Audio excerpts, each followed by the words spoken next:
Hello बच्चों, आज हम लोग साइलेंट लेटर ई के दूसरे पार्ट के साथ उपस्थित हैं।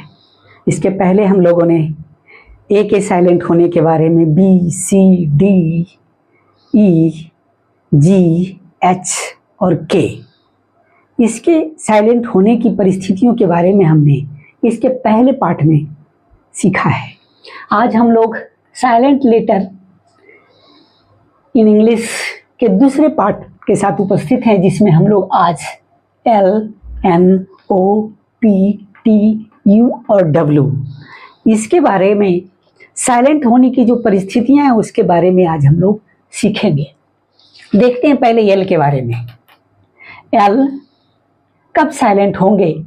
जब एल, डी, एफ, के, एम के पहले हो। एल क्या हो? बिफोर हो किसके? डी, एफ, के, एम के बिफोर, पहले हो, है ना। जैसे देखिए यहाँ ऐसा हमने चिन्ह दिया है एल और इस तरफ से दिया है, मतलब डी के पहले एल हो, है ना। डी के बिफोर एल हो तो क्या होता है? एल साइलेंट होता है। जैसे कुड, वुड, है ना। यहाँ पर एल साइलेंट है, यहाँ पर भी एल साइलेंट है। यहाँ पर देखिए एल अगर एफ के बिफोर में हो, एफ के पहले अगर एल हो तो एल साइलेंट होता है। यहाँ भी देखिए एफ के पहले एल है, एफ के पहले एल है, यहाँ एल साइलेंट है।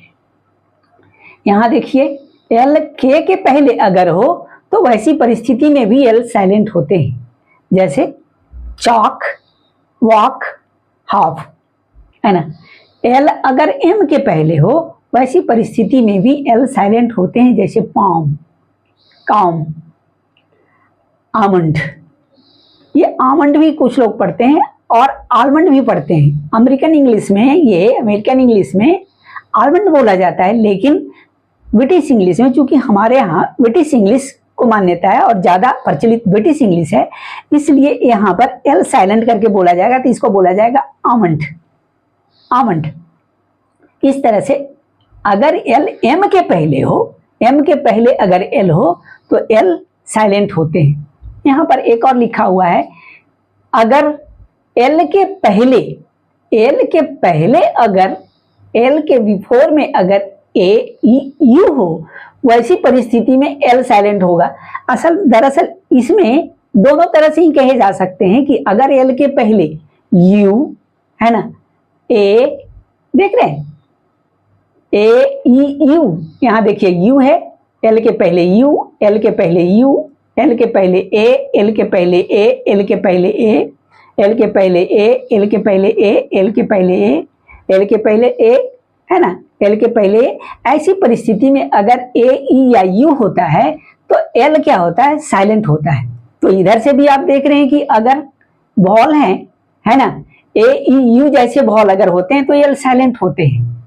और दूसरी परिस्थिति है कि अगर, है ना, एल के बाद डी हो या कहें कि डी के पहले एल हो, वैसी परिस्थिति में भी एल साइलेंट होते हैं। इस तरह से हमने देखा कि एल साइलेंट होने के इतने सारे परिस्थितियां बनती हैं। अब आते हैं एन के बारे में।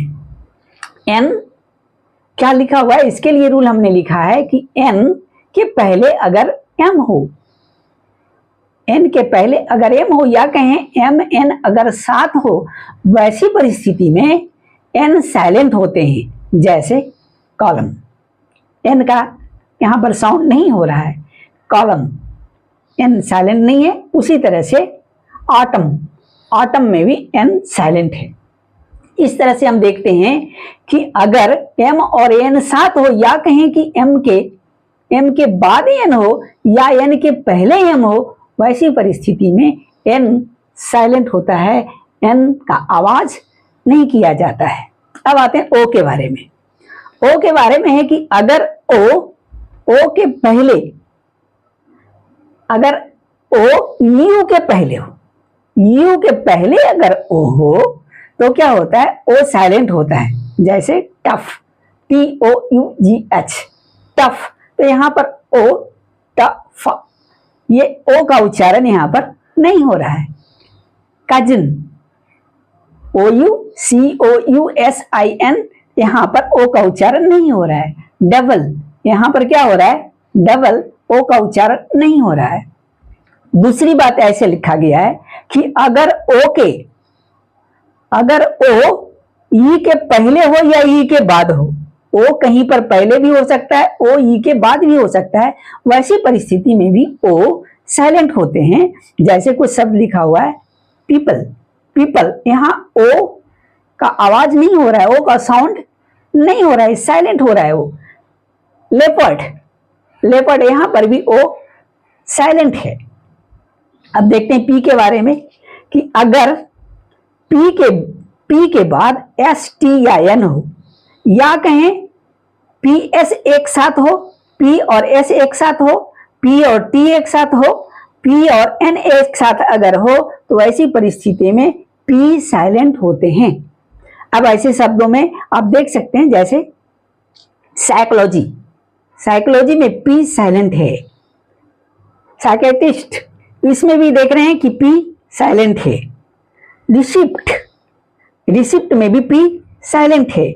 यहां पर देख रहे हैं PT, P और T एक साथ है, यहां पर भी P साइलेंट है। P और N, देखिए P और N है ना, यहां पर भी क्या है, P साइलेंट है। ये क्या है, निमोनिया, ये पिनिमोनिया नहीं बोलते हैं बल्कि निमोनिया बोलते हैं, P साइलेंट होता है। लेकिन कुछ वर्ड ऐसे भी हैं कि इस नियम को फॉलो नहीं करते हैं, फिर भी वैसे वर्ड पर हमको ध्यान देने होते हैं। जैसे इसको क्या बोले, CUP अगर अलग कर देते हैं तब तो कफ है, आइदर वर्ड है, लेकिन अगर एक साथ बोलना होता है तो हमें बोलना होता है कवर्ड, कवर्ड, CUVBOARD। अब P साइलेंट होता है तो इसको पढ़ते हैं क्या, कवर्ड पढ़ते हैं, और P यहाँ साइलेंट होता है। मेरे कहने का मतलब ये है, कुछ वर्ड ऐसे होते हैं जो इस नियम को फॉलो नहीं करते हैं। एक नियम ऐसा बना दिया जाता है जिसमें अधिकतर शब्द काम करते हैं, लेकिन कुछ उसमें अपवाद जरूर निकल आएंगे, और उस अपवाद पर भी आपको ध्यान देने होंगे, और उसके लिए आपको माथा पच्ची ज्यादा नहीं करने हैं, ये समझ लेने हैं कि इसके ये अपवाद हैं। किसी भी कोई भी जो नियम बताया जा रहा है एक बिल्कुल सर्वमान्य नहीं होता, बल्कि मैक्सिमम शब्द उसमें बनते हैं, उसके एक दो शब्द अपवाद में भी निकलते हैं, हमें उस पर भी ध्यान रखने होते हैं। जैसे यहाँ अब आ जाते हैं यहाँ टी के बारे में। टी किस परिस्थिति में साइलेंट होंगे, अगर टी के बाद EN हो, या टी के बाद LE हो, या टी के बाद CH हो, वैसी परिस्थिति में टी साइलेंट होते हैं। कहने का मतलब TEN हो, TLE हो, TCH हो, वैसी परिस्थिति में टी साइलेंट होंगे। जैसे ये क्या है, OFTEN, इसको पढ़ेंगे क्या, ऑफेन, ऑफेन बोलेंगे, और ये टी साइलेंट होंगे। लिसन, लिसन, लिस्टेन नहीं बोलेंगे, ये टी साइलेंट होंगे और इसको पढ़ा जाएगा लिसन। क्या पढ़ा है, विशिल, विशिल, विशिल जो बजाता है, बच्चे लोग बजाते हैं विशिल, तो ये यहाँ पर टी साइलेंट होंगे। और यहाँ कैस्टल है ना, कैसल, कैसल, यहाँ टी साइलेंट होंगे। ये क्या है, यहाँ भी टी साइलेंट होंगे, इसलिए कि बाद में देख रहे हैं ये CH है, CH हम कह रहे हैं कि EN, टी के बाद EN, टी के बाद EN, टी के बाद LE, यहाँ पर LE है, यहाँ पर देखिए LE है, यहाँ पर टी के बाद CH है, CH है, यहाँ पर CH है। कहने का मतलब टी के साथ अगर EN है तो टी साइलेंट होगा, टी के साथ LE है तो LE साइलेंट, ये टी साइलेंट होगा। टी के साथ CH है, यहाँ पर LE है ना, टी के साथ CH है तो टी साइलेंट होगा। यहाँ पर टी, यहाँ पर मैच, बैच, कैच, ये सभी में देख रहे हैं कि टी साइलेंट है। आते हैं यू की तरफ। यू के बाद अगर कोई भी वॉल हो, यू के बाद कोई वॉल हो, तो ऐसी परिस्थिति में यू साइलेंट होते हैं। जैसे GUILT, इसको पढ़ें क्या, गिल्ट, यू साइलेंट हो जाएगा। गार्ड, GUARD, तो इसको पढ़ें क्या, यू साइलेंट हो जाएगा और इसको पढ़ेंगे गार्ड। यहां देखिए ई है, यू के बाद ई है तो यहाँ पर यू साइलेंट होगा, इसको पढ़ेंगे गैस। इसको क्या पढ़ेंगे?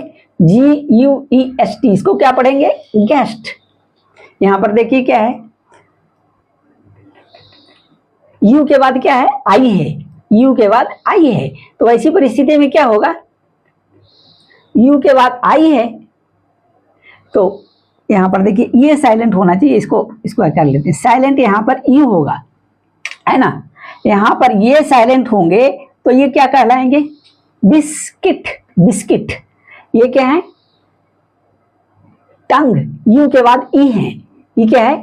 गीज। गीज। यहां पर यू साइलेंट होंगे। मेरे कहने का मतलब यू के बाद कोई भी वॉवल हो, जैसे यहां पर आई है, यहां यू के बाद ए है, यहां ई है, यहां भी ई है, यहां भी यू के बाद आई है, यहां यू के बाद ई है, यू के बाद आई है। वैसी परिस्थिति में ए ई आई ओ यू कोई भी होता है तो क्या होता है? यहां पर यू साइलेंट होते हैं। लेकिन हमने लॉन्ग साउंड में पढ़ा है कि जब कभी भी दो वॉवल एक साथ होते हैं तो पहले का वॉवल क्या होता है? लॉन्ग साउंड करता है और बाद का वॉवल ये साइलेंट होता है। लेकिन यहाँ पर बात उलट जाती है। यहाँ यू के साथ अगर कोई वॉवल आ रहा है तो वैसी परिस्थिति में यू साइलेंट हो जाता है, यू ही साइलेंट हो जाता है और वॉवल जो होते हैं वही अपना उच्चारण करते हैं। तो देख लिए यू के लिए क्या है? यू के बाद कोई वॉवल होता है तो यू अपना उच्चारण छोड़ देते हैं और उसके बाद का जो होता है लेटर वही अपना उच्चारण करते हैं। डब्लू के बारे में, डब्लू के बाद अगर आर हो या कहें कि डब्लू आर एक साथ हो, वैसी परिस्थिति में डब्लू का उच्चारण नहीं होता है। जैसे राइट, रॉन्ग, रिस्ट, है ना। क्या है? राइट, ये भी राइट है ना। डब्लू का उच्चारण यहां नहीं होगा। रिस्ट, इसका उच्चारण नहीं होगा, है ना। रेड, इसका उच्चारण नहीं होगा। एक बात और है कि अगर डब्लू के पहले एस हो, वैसी परिस्थिति में भी डब्लू साइलेंट होंगे, है ना। क्या नियम है कि अगर एस के बाद डब्लू हो, एस के बाद डब्लू हो, एस के बाद डब्लू हो, तो ये क्या होते हैं? ये जो डब्लू हैं ये अपना उच्चारण नहीं करते हैं। जैसे आंसर, आंसर, है ना। 60, 60। तो इस तरह से यहां पर क्या हो रहा है? डब्लू का उच्चारण नहीं हो रहा है। ऐसे बहुत सारे इसके एक्सेप्शन भी मिल जाते हैं। जैसे यहां पर हमने एम के बाद एन को नहीं लिखा कि एन के लिए कोई वैसा रूल नहीं बना हुआ है कि एक ही तरह के कई शब्द हों जिसमें एम साइलेंट हो। हालांकि है, कुछ शब्द ऐसे हैं जो एम जिसमें साइलेंट होते हैं।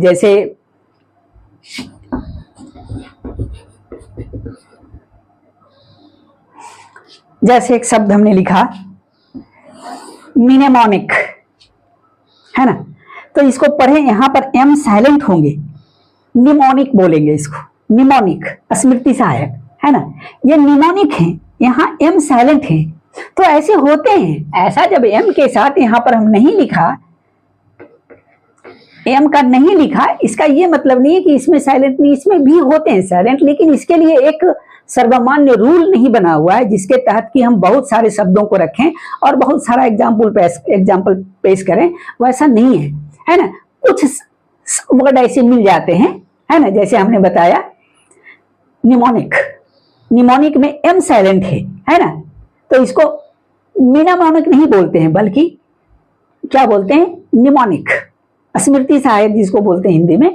तो स्मृति में जो मदद करते हैं उसको बोलते हैं निमोनिक। तो यहाँ पर देखिए एम साइलेंट है, लेकिन एम साइलेंट के वैसे रूल्स नहीं है जो बीच में रख करके आपको बताया जाए कि ऐसे बहुत सारे वर्ड हैं। ऐसे जैसे ये सभी में हमने जो रखा है ये सिर्फ हमने आपको नमूने के तौर पर दे रहे हैं। ऐसे ऐसे शब्द खोजेंगे तो आपको बहुत सारे शब्द ऐसे मिलेंगे, बहुत सारे। आप सैकड़ों शब्द, बहुत सारे में तो सैकड़ों शब्द आप खोज सकते हैं। लेकिन कुछ में उतना अधिक शब्द नहीं, एक आध शब्द होते हैं और उतना उसी तरह से कई शब्द नहीं बनते हैं। इसलिए उसको हम लोग क्या है, उसको नहीं रखते हैं उदाहरण में कि हाँ इसके लिए इतने सारे शब्द हैं। इसलिए आप ये रखें ध्यान में कि कुछ ऐसे भी लेटर्स हैं जो आपको इसके एब्सॉर्प्शन में मिल जाएंगे, इसके अपवाद में मिल जाएंगे, है ना। तो इन सारी बातों को भी आपको ध्यान में रखना होगा, इसलिए कि अंग्रेजी में जितने नियम होते हैं, हमने पहले भी आपको कई बार कहा है कि उससे तो ज़्यादा अपवाद होते हैं, सभी में कुछ ना कुछ अपवाद मिल जाएंगे, आपको उसमें पढ़ना नहीं है। ठीक है, ठीक है, तो आप इसको हमको लगता है नोट कर लेना चाहिए, है ना। इसलिए कि आप सिर्फ इसी को नोट करेंगे, इस बात को भी अगर आप ध्यान में रखेंगे तो इसी से मेरा काम चलते रहेगा कि हाँ ये सब हैं, ये सारी चीज पर आप अगर ध्यान रखेंगे।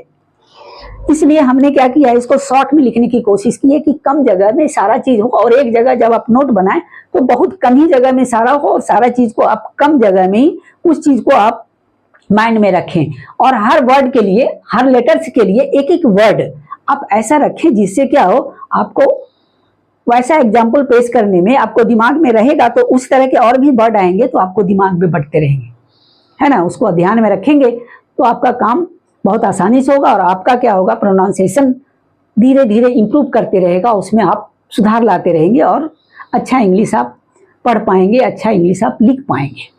ठीक है, तो आप, हमें लगता है कि इसको आपको नोट करने चाहिए। ठीक है, तो नोट कीजिए। फिर मिलते हैं अगले वीडियो में।